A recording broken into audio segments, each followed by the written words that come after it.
क्या है ये? धरती के स्वर्ग कश्मीर का आनंद लें नागफनी टूर्स एंड ट्रेवल्स के साथ, जो आपको देते हैं शुद्ध शाकाहारी भोजन। श्रीनगर, गुलमर्ग, पहलगाम, सोनमर्ग आदि के सुंदर स्वर्ग का आनंदमयी टूर आज ही कराएं अपनी बुकिंग। लोग कहते हैं कि हमने चमत्कार नहीं देखा, लेकिन आज मैं आपको बताता हूं चमत्कार कैसा होता है। गुरुदेव के चरण पड़े, जैन समाज ईसागढ़, कुछ अंदरूनी छोटे मोटी बातों को लेकर के यहाँ 2 मंदिर हैं, बटा हुआ था। आज गुरुदेव की कृपा से, आशीर्वाद से, प्रेरणा से, गुरु आदेश से संपूर्ण जैन समाज ईसागढ़ एक होकर के एक कमेटी, पंचायत ट्रस्ट कमेटी जो ईसागढ़ की है, उसी ट्रस्ट कमेटी में गुरुदेव 15 सदस्य, यहाँ का जो ट्रस्ट है गुरुदेव, एक आनंदपुर ट्रस्ट है अशोकनगर जिले में, उससे पहले से पंजीकृत ट्रस्ट श्री पार्श्वनाथ दिगंबर जैन मंदिर की ट्रस्ट कमेटी है। उसका रजिस्ट्रेशन आनंदपुर ट्रस्ट कमेटी से भी पुराना है गुरुदेव। जैन समाज की क्षमताएं अपूर्व हैं। ईसागढ़ का जो मंदिर है गुरुदेव 450 वर्ष पुराना है। जिन पंडित भागचंद जी के महावीर अष्टक को पूरी दुनिया गाती है, उनका कहीं कोई स्मृति चिन्ह नहीं था गुरुदेव। आपके आशीर्वाद से एक बहुत सुंदर मंदिर जी के सामने स्मारक का निर्माण आपके आशीर्वाद से 1992 में हुआ, प्रशस्ति लगी है और पंडित भागचंद जी की संपूर्ण रचनाएं उस पार्क के अंदर मार्बल के ऊपर गुड़ाई करके और लगाई गई हैं गुरुदेव। जैसा आपका निर्देश था, उनका कोई फोटो भी नहीं था।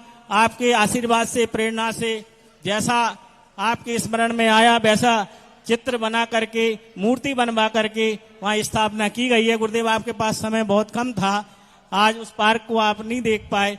और उसी पार्क के अंदर एक कुआं है जो कि आपके ध्यान में आ चुका है। अभी कल हमारे ट्रस्ट कमेटी के प्रवीण बड़कुल जी ने आपसे प्रश्न किया था कि उसका जल वास्तव में इतना खारा था कि अभिषेक करने में भी बहुत दिक्कत होती थी मूर्तियों के ऊपर।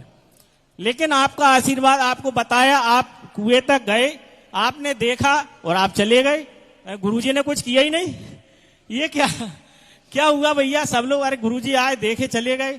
जब उस जल को हमने यूज किया, पहले अभिषेक में ही करते थे क्योंकि कुआं आसपास कोई था नहीं, तो अभिषेक में जब किया तो मूर्तियां वैसे वैसे, फिर जब पीने में किया तब लोगों को पता चला अरे ये जल तो मीठा हो गया। ये सब महिमा गुरुदेव आपकी है। कीर्ति स्तंभ का निर्माण गुरुजी यहां होना था।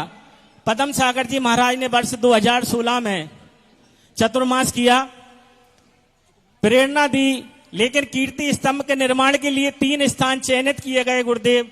कीर्ति स्तंभ का निर्माण नहीं हो पा रहा था। फिर जहां होना होता है वहीं होता है गुरुदेव। ईसागढ़ के हृदय स्थल बस स्टैंड पर हमने 12 घंटे में, एक रात में पूरा कीर्ति स्तंभ बना करके तैयार किया आपके आशीर्वाद से। गुरुदेव के चरणों में बारंबार नमोस्तु करते हुए मंत्री महोदय बोल रहे थे कि महाराज की प्रेरणा से समाज का एक बहुत बड़ा सामंजस्य होगा। मेरी प्रेरणा के बाद कोई कार्य होता है तो मैं उसे अतिशय में नहीं मानता। मंत्री जी,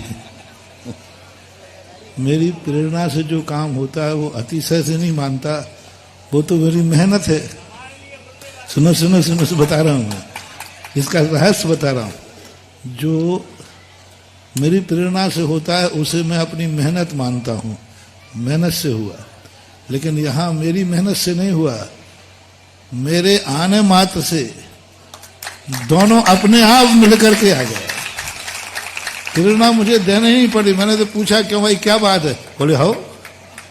मतलब कोई से ऐसा भी डिस्कशन नहीं करना पड़ा है, कोई बात हो, कोई प्रेरणा। मैंने किसी को प्रेरणा दी नहीं, किसी ने दबाव दिया नहीं। वहां चर्चा आई ऐसा करना, दोनों ने कह दिया हो। यानी गांठ थी नहीं, वो गांठ बंध जाती है।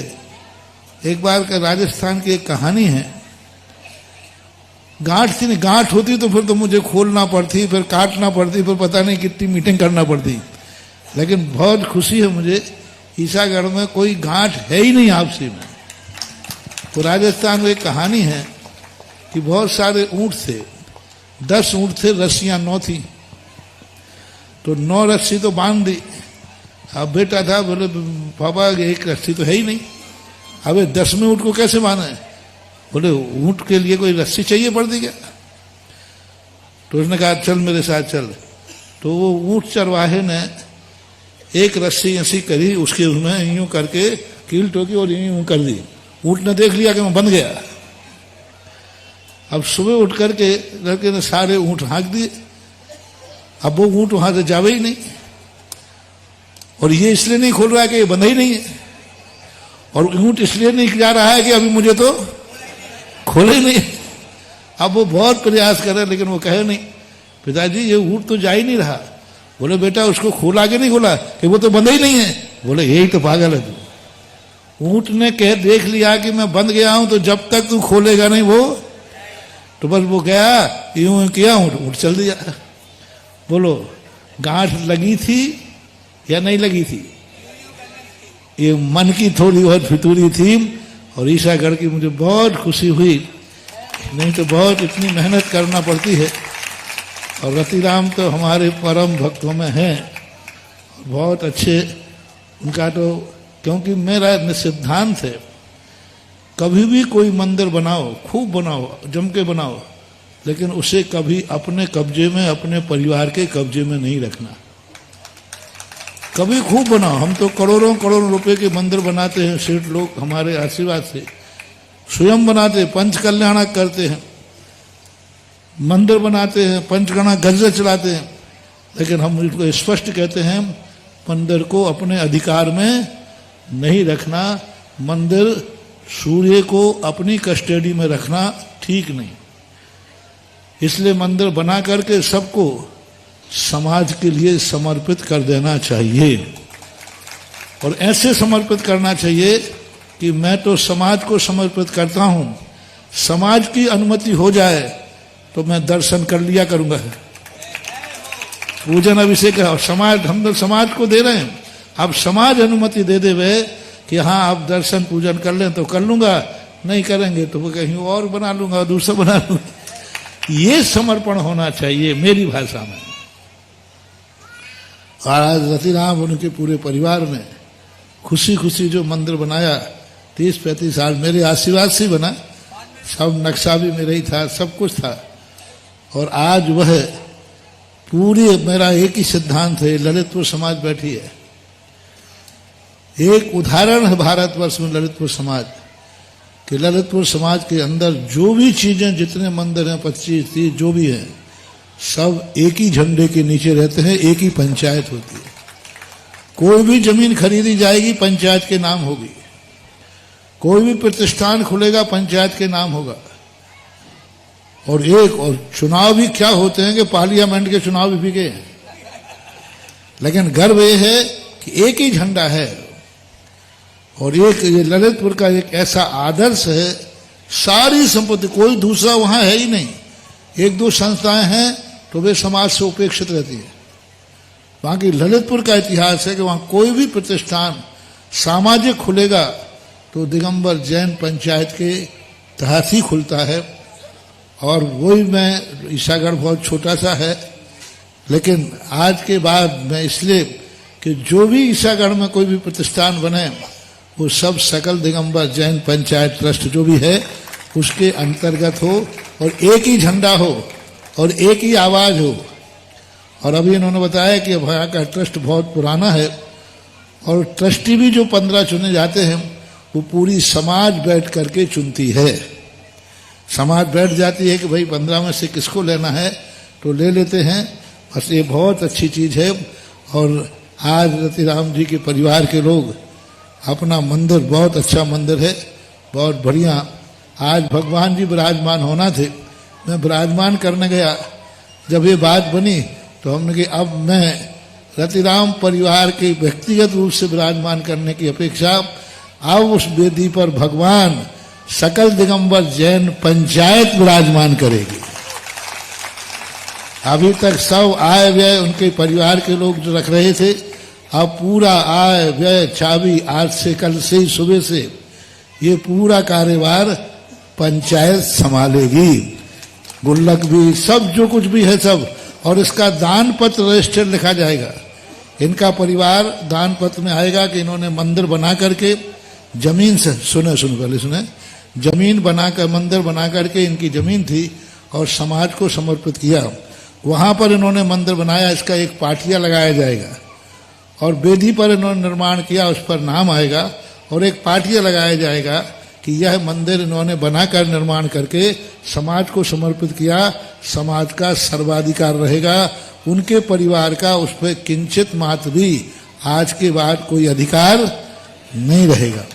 पंचायत चाहे तो, तुम्हारे बता रहे अभी 3 ट्रस्टी खाली हैं, चाहे तो हम, उनकी तरफ से नहीं है, उन्होंने कह दिया हमें तो कुछ भी नहीं, हमें तो ऐसा त्यागते हैं जैसे श्रीफल रख दिया। आप लोग उनको मंदिर के और अभिषेक की अनुमति देंगे तो चले जाएंगे, नहीं तो फिर देखेंगे जहां, नहीं तो फिर रतिराम को हम ले जाएंगे कहीं दर्शन कराएंगे।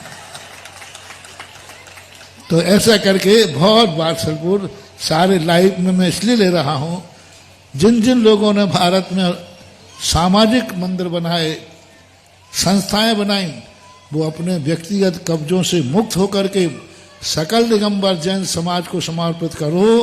तुम दिन दूने रात चौगुने फलोगे फूलोगे और समाज की अखंडता बनेगी। और वही कहा महाराज रतिराम जी कर रहे हैं। और ये अशोकनगर में ये चक्रवर्ती तो बाद में बना, राकेश अमरोध है ना, ये तो 2025 का है। 2092 का चक्रवर्ती, पुराना चक्रवर्ती त्रिलोक रहा 89 में, त्रिलोक तिलक मंडल विधान हुआ था ना, उसमें बना था चक्रवर्ती। बहुत अच्छा है समाज। इनको एक कोई बोल तो जानता है, कोई बोल, हाँ चलो रतिराम काका आप पंचायत मंत्री जैसे आ जाओ थोड़े, गुरुदेव बोलो आप एक व्यक्ति माइक से बोल दो। मैं अपना गुरु जी महाराज जी ने जो बात कही, हम अपना पूरा परिवार इस मंदिर को पूर्ण रूप से पंचायत को समर्पित करते हैं। सहर्ष परम पूज्य निर्यापक श्रवण मुनि पुंगव श्री सुधा सागर जी महाराज की जय, समस्त मुनि संघ की जय। जो भी महाराज जी ने बात कही, महाराज जी की आज्ञा अनुसार और हम सबके अंदर के भावों से हम अपना जो भी मंदिर जी को सकल दिगंबर जैन समाज ईसागढ़ के लिए समर्पित करते हैं। और अब हमारा इसमें कोई भी अधिकार नहीं रहेगा। जो भी अधिकार, जो भी समाज आगे इसमें जो भी व्यवस्था बनाना चाहे वह समाज बनाएगी। नमोस्तु महाराज जी, नमोस्तु महाराज जी। समाज की अनुमति होगी तो दर्शन पूजन कर लेंगे, और अगर समाज की अनुमति होगी तभी हम दर्शनों के लिए जाएंगे। कोई बात नहीं, बोलने की बात। हाँ बोलो मंत्री जी। गुरुदेव, नमोस्तु महाराज। इतना सब कुछ समर्पण आपके आशीर्वाद से ही संभव है। आप माने या ना माने वो अलग बात है। इतना बड़ा चमत्कार, हम तो सब चमत्कार और आपका सही मान रहे हैं इसको, कि पूरी संपूर्ण ईसागढ़ जैन समाज आज एक धागे में हो करके और चलेगी आज के बाद।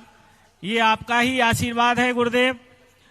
और आज आपके आशीर्वाद के बाद किसी और के सम्मान की आवश्यकता नहीं पड़ती है। लेकिन आज संपूर्ण पार्श्वनाथ दिगंबर जैन मंदिर ट्रस्ट कमेटी, हमारे परम आदरणीय श्री रतिराम जी के संपूर्ण परिवार का यहाँ मंच पर आपके समक्ष छोटा सा सम्मान करना चाहते हैं। अध्यक्ष साहब श्री ओम प्रकाश जी, जैन साहब, बीनू भैया, सभी कमेटी के सदस्य ऊपर आ जाएं मंच पर। उनको दर्शन अभिषेक की छूट तो दे दो पहले। गुरुदेव, इनका ऐसा बिल्कुल विकल्प ये रखे ही नहीं कभी भी जिंदगी में। ये अब हमारी पंचायत कमेटी के पहले भी थे, इनके आशीर्वाद से ही हम सब काम करते थे। और आज आपके आशीर्वाद के बाद तो सब कुछ ऐसा नहीं है किसी का अलग नहीं। ये पंचायत कमेटी के हिस्सा, इनका मंदिर है, हमारा मंदिर है गुरुदेव, पूरी समाज का मंदिर है। और आज के बाद सारी व्यवस्थाएं आपके आशीर्वाद से, इनके सलाह से ही हम यहाँ पर करेंगे। और 15 में से एक ट्रस्टी इनको ले लो। मंदिर की जो भी देनदारियां हैं, लेनदारियां हैं, वो सब अभी भैया ने बताया है कि मंदिर का कुछ अभी काम चल रहा है, कुछ हमें फंड जो भी देना है, तो आज के बाद जो भी देना लेना है वो सब पंचायत कमेटी करेगी। जो भी मंदिर को जो भी देना होगा काम कराने में, वो सब पंचायत कमेटी यहाँ से घोषणा करती है। और गुरुदेव आपके इनके परिवार का एक व्यक्ति ट्रस्ट में, इनके, हाँ जी गुरुदेव, इनके जो परिवार का जिसको ये चाहेंगे एक व्यक्ति ट्रस्ट कमेटी में रहेगा गुरुदेव, बिल्कुल सबकी सहमति है। और उनको सुनो, जो मंत्री जी बोल रहे हैं इसके लिए पूरी समाज की सहमति है कि नहीं? ईसागढ़ समाज के समस्त बहुत प्रतिनिधि। अच्छा, बहुत और गुरुदेव हमारे यहाँ तो सर्वसम्मति से चुनाव होता है, चाहे ट्रस्टी हो चाहे अध्यक्ष हो। हम तो चाह रहे हैं कि अध्यक्ष ही बना दें इनको, तो कमेटी पूरा ईसागढ़ इन्हीं के निर्देशन में चले गुरुदेव। देखो एक बात जरूर ईसागढ़ वालों में देखिए कि साधु को प्रवेश में इतना थका दो कि बिहार करना चाहे तो नहीं कर पाए। आज यही किया तुम लोगों ने, तो मैंने सोचा चलो अब थक गए हैं तो शाम की जिज्ञासा देते हैं। लेकिन ये पक्का है हम कैसे ही रुकें, चाहे मन से रुके चाहे वैसे रुके, लाभ तो कुछ ना कुछ होना ही है। हाथ तो मिले ही हुए थे सब, और कल थोड़ा सा संकेत किया था क्योंकि 2 श्रीफल चढ़े हमारे लिए। तो मुझे श्रीफल में अध्यक्ष जी बोले महाराज जी आपको किसी ने, अध्यक्ष जी बोले कल कि आपको किसी ने कुछ कह दिया है कि ईसागढ़ की समाज में कुछ गड़बड़ है। मैंने कहा मेरे से कोई नहीं कह सकता, मुझे आपके श्रीफल में से गंध आ जाती है, और उसी गंध का परिणाम है कि आज इस सुगंधी तुम देख रहे हो, पूरा सब एक हो गया। ठीक है।